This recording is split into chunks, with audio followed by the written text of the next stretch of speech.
বড় কৃপা কইলে কৃষ্ণ অধমের প্রতি কি লাগিয়া নিলে হেতা করো এবে গতি আছে কিছু কার্য তবা এই অনুমানে নহে কেন আনিবেন এই উগ্রস্থানে রজস্তম গুণে এরা সবাই আছানা বাসুদেব কথা রুচি নহে সে প্রসন্ন তবে যদি তবা কৃপা হয় হয়তো কি সকলেই সম্ভব হয় তুমি সেই কৌতুকী ভাবে বুঝালে তারা বুঝে সেই রস এটা কৃপা করো প্রভু করি নিজব 스릴라 프라부파다 전기.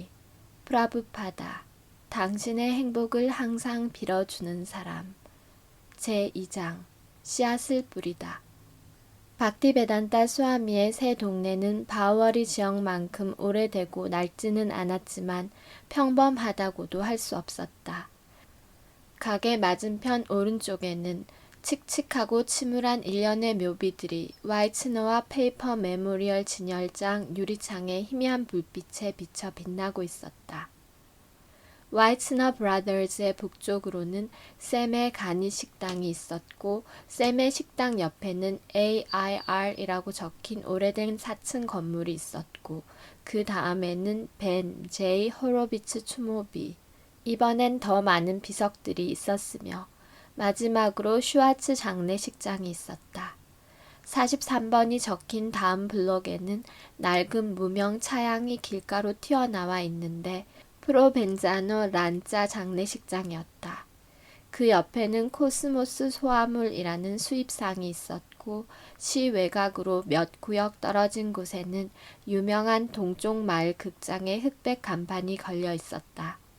수아미의 가게가 있는 대로에서 몇 블록 위로 가면 오래된 3층 건물을 파란색으로 새로 페인트 칠하고 황금색 십자가를 꼭대기에 걸은 예수 탄생 교회가 있었다. 26 세컨드 애비뉴의 6층짜리 건물은 바깥에 비상용 소방 계단이 나 있었고 거대한 9층 건물 니커버커 화재 예방 창고 옆에서 웅크리고 앉아 있는 듯 했다. 세컨드 애비뉴는 이스트 맨하튼으로 가는 주요 교통로로 휴스톤과 세컨드로 가는 그 교차로의 신호등은 화물 트럭과 택시, 개인용 자동차들을 퍼붓듯이 쏟아내고 이 차들은 모두 박티베단타 스와미 가게 앞을 쉴 새 없이 지났다. 이른 아침부터 밤까지 질주하는 차들, 브레이크 잡는 소리와 꼬리에 꼬리를 물고 대기하는 차량들의 조급한 긴장, 신경질적인 경적 소리, 기어가 들어가고 덜커덕거리며 엔진이 살아나고 다시 쌩쌩 달리는 일이 반복됐다. 이곳 교통은 마음을 산란하게 할 정도로 혼잡했다.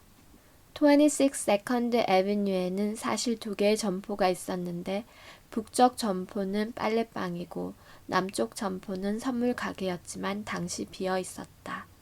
두 가게 모두 좁은 입구에 큰 쇼윈도가 있었고 흐린색 페인트로 칠해져 있었다.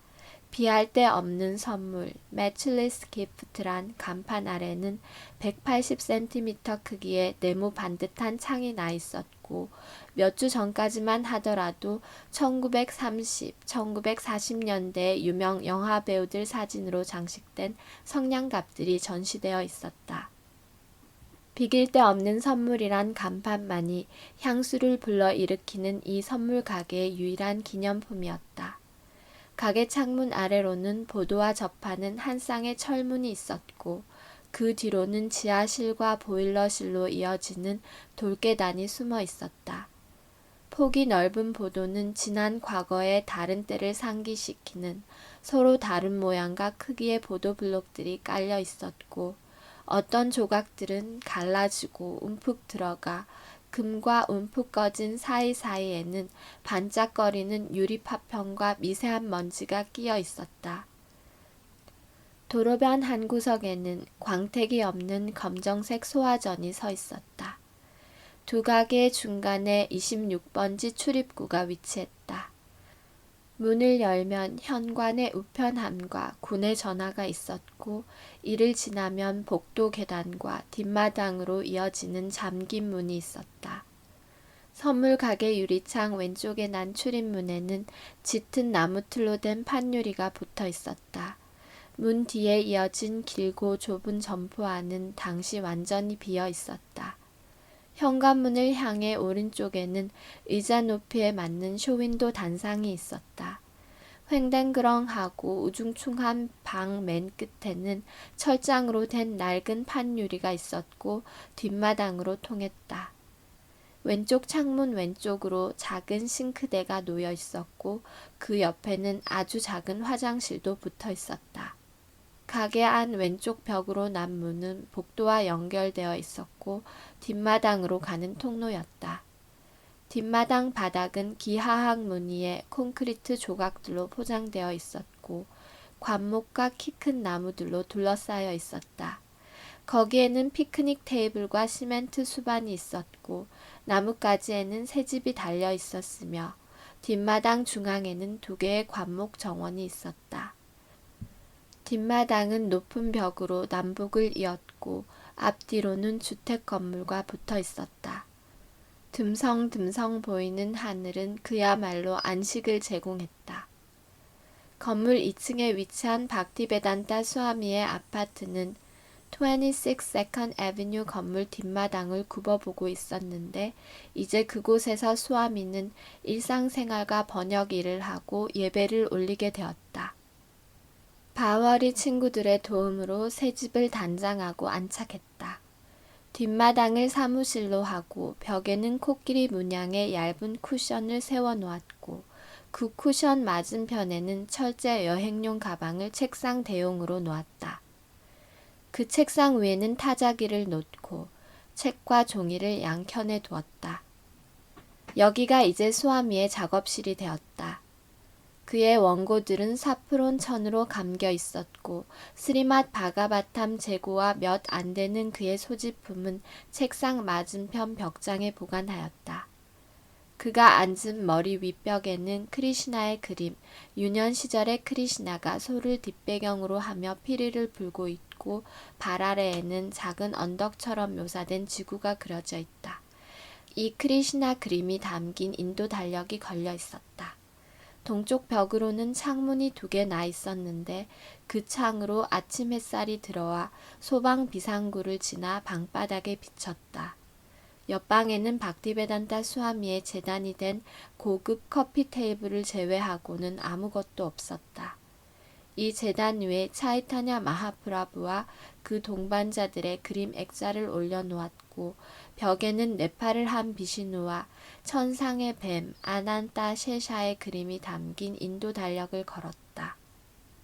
그리고 바워리의 다락방에서도 그랬듯이 빨랫줄을 매달았다. 2방 모두 새로 페인트 칠했고 단단한 나무로 된 바닥은 깨끗했다. 욕실도 깨끗했고 쓸만했으며 붙박이 가구와 붙은 좁은 부엌도 사용하기에 불편함이 없어 보였다. 박티베단타 수아미는 때때로 부엌 창문 앞에 서서 뒷마당 너머를 바라보곤 했다. 그는 다음 달 월세에 대한 아무 계획도 없이 이곳으로 이사해 왔다. 박티베단타 수아미가 도착하기 몇 해 전에 새로운 종류의 슬럼 거주자들이 로어 이스트 사이드에 나타나기 시작했다.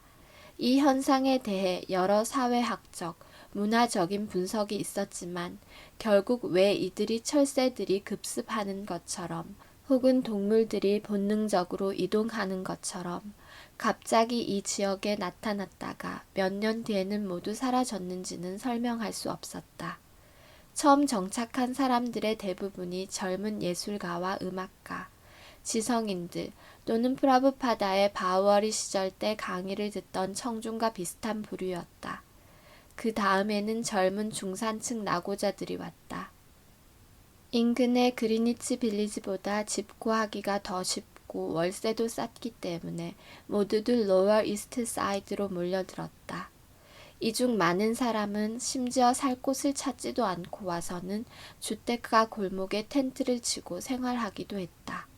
싼 월세와 보헤미안식 자유에 대한 전망에 이끌려온 이 젊은 중산층 낙오자들은 아방가르드, 전위 예술을 지향하는 전국적인 청년 운동가들로 곧 미디어에서 히피족으로 소개되었고, 이들은 로월 이스트 사이드 슬럼가를 배회하며 물질주의의 첨단을 달리는 미국식 행복한 삶에 저항했다.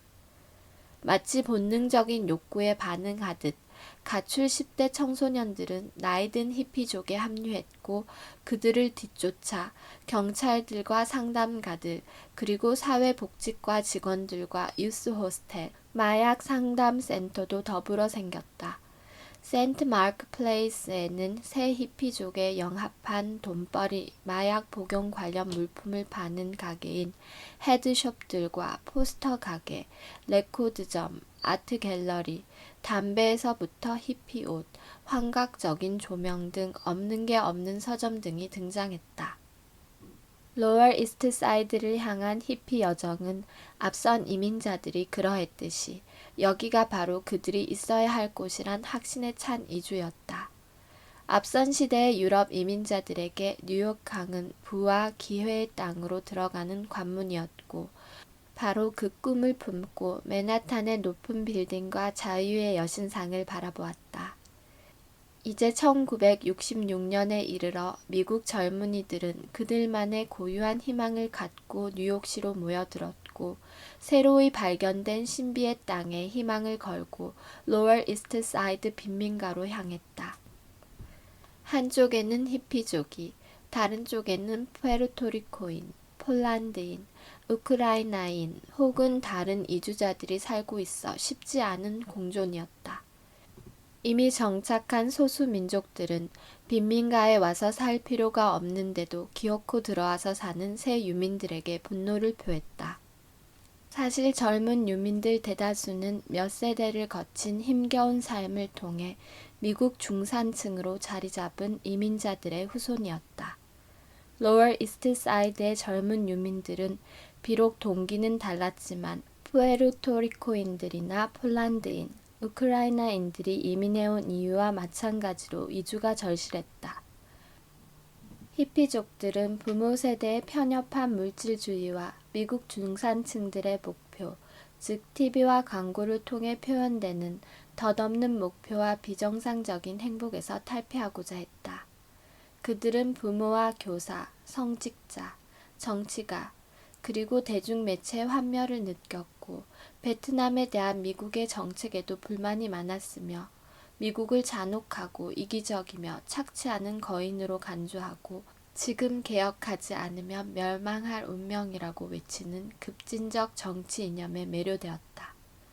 또한 그들은 참 사랑과 참 평화, 진정한 존재와 진정한 영적 의식을 구하고 있었다.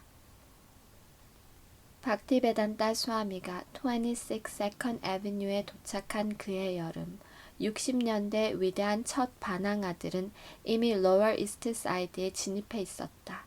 이곳에 몰려든 그들은 가난 속에서도 자유롭게 살며 예술과 음악, 마약, 섹스를 통해 자신들을 표현했다. 토론은 항상 영적 탐색에 관한 것이었다. LSD와 마리화나가 새로운 인식의 장을 여는 실마리였다. 동양 문화와 동양 종교에 관한 개념도 유행했다.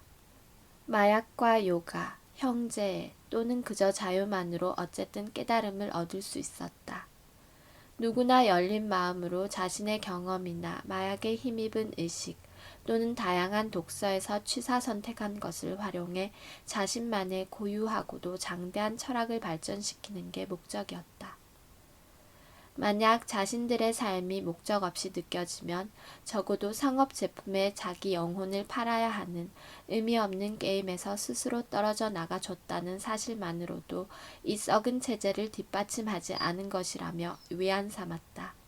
1966년은 이러했고, 로월 이스트 사이드에 쏟아져 나온 수천 명의 젊은이들은 마약에 취하거나 미쳐서가 아니라, 비록 종종 그랬지만 삶의 궁극적 해답을 찾으려 했고, 기성체제와 수백만의 올바른 미국인들이 추구하는 정착은 안중에 없이 하루살이 같은 삶을 추구했다.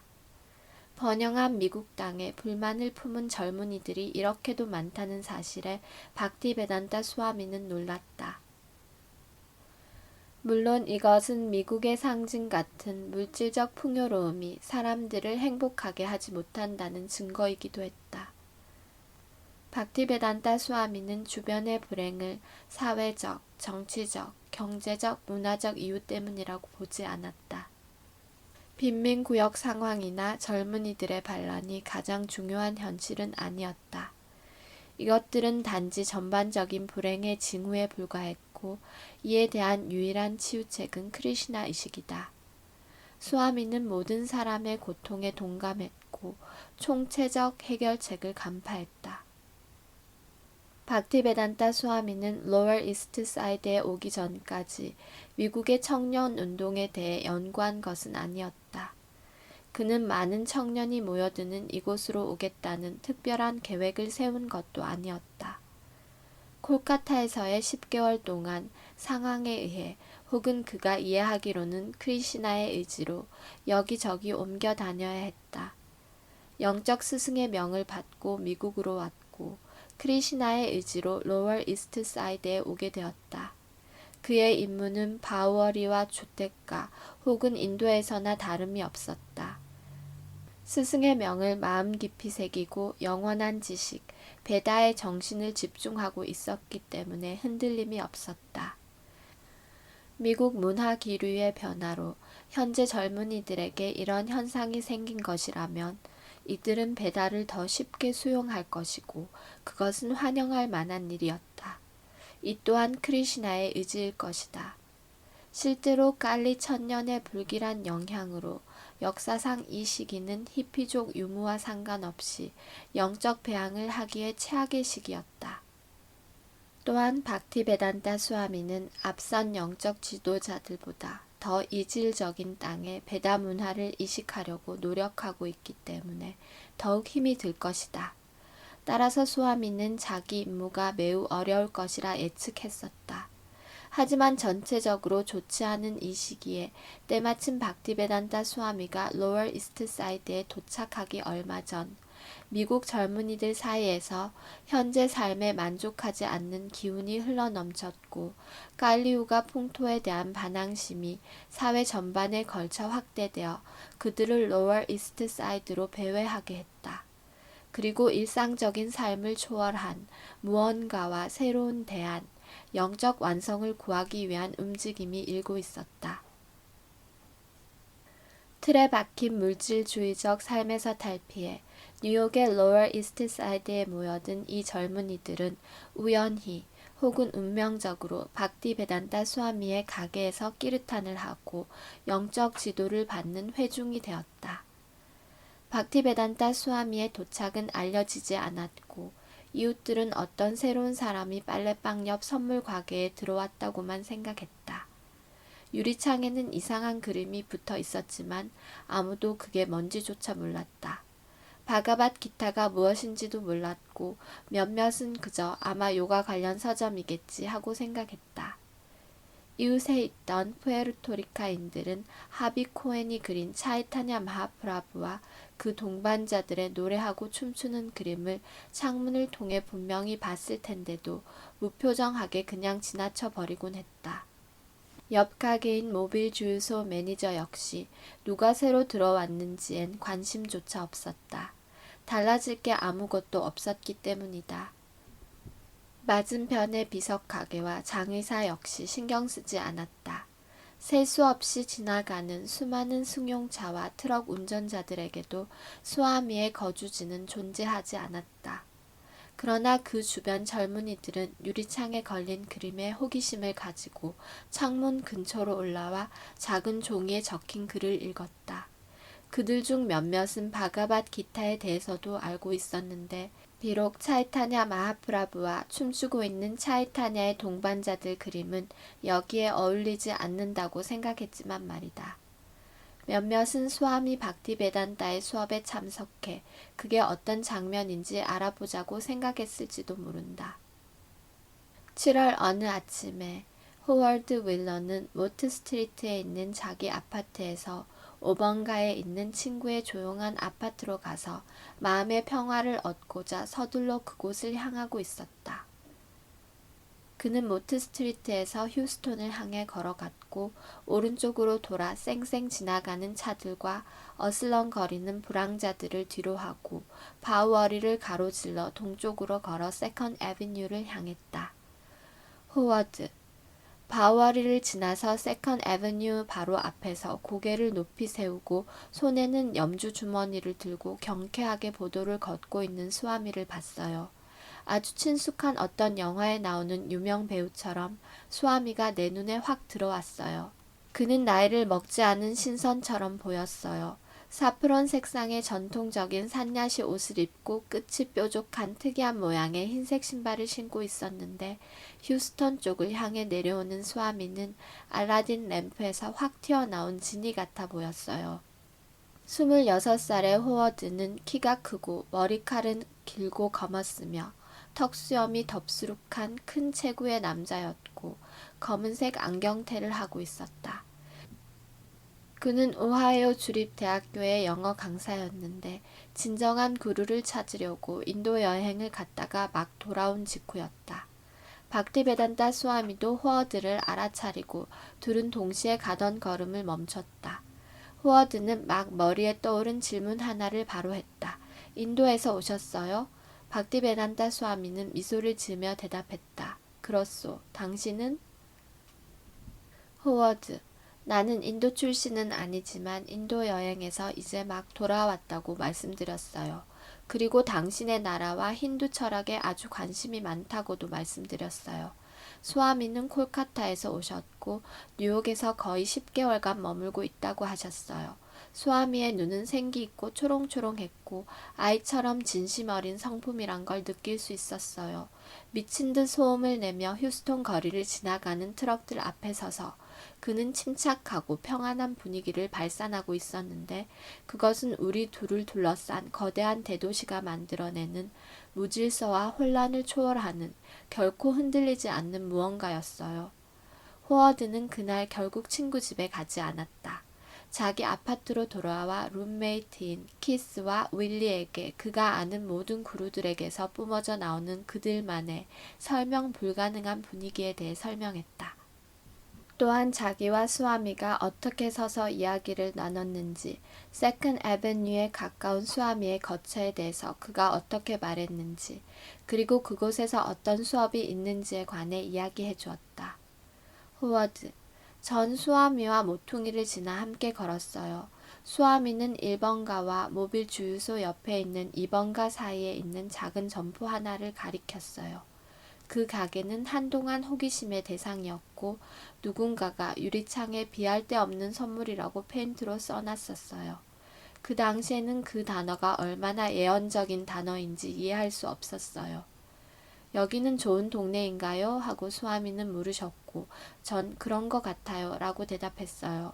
그 수업이란 것이 우리에게 어떤 것을 제공해 줄지는 몰랐지만 제 친구들 모두 인도 수아미가 우리 동네로 이사했다는 것을 알면 기뻐하리라는 건 알았어요. 소문은 퍼졌다. 그러나 칼 이어젠스와 다른 사람들에게는 자기들이 사는 바우얼이나 차이나타운에서 이곳으로 오기까지 그렇게 쉽지는 않았다. 왜냐하면 그들에겐 다른 할 일이 있었기 때문이다. 25살의 희극 작가인 로이 두보이스는 바우어리 시절 방문객이었고 수아미가 새로운 장소로 옮겼다는 사실을 듣고 한번 들러보고 싶어 했다. 제임스 그리니와 빌 앱스타인도 수아미를 잊지 않고 수업에 오고 싶어 했다. 파라독스 레스토랑은 여전히 활발한 매개체로 흥미로운 새 손님들이 많이 찾아왔다. 26살의 시청사회복지과 상담원인 스테판 과리노와 같은 사람들은 창문에 붙어있는 수아미의 안내문을 보았다. 과리노는 어느 날 점심시간 중 5번가에 있는 시청에서 세컨드 애비뉴에 있는 집으로 갈 때 창가에 테이프로 붙여놓은 수아미의 수업 안내문을 보게 됐다. 페이퍼백 바가밭 기타를 읽고 있던 과리노는 수아미의 수업에 꼭 참석하리라 다짐했다. 호워드 역시 수아미와 가게 앞에서 이야기를 나눴던 그날 작은 안내문을 알아차렸다. 바가밧 기타 강의, A.C. 박디베단타 수아미, 월요일, 수요일, 금요일, 저녁 7시에서 9시. 친구들과 함께 올 건가요? 수아미는 물었고, 네, 월요일 저녁에 갈게요 하고 약속했다. नमो विष्णुपादाय कृष्णपृष्ठाय भूतले श्रीमते भक्तिसिद्धान्त सरस्वती नामिने श्रीवारसभानवी देवी दयिताय कृपाब्धये कृष्णसम्बन्ध विज्ञान दायिने प्रभवे नमः।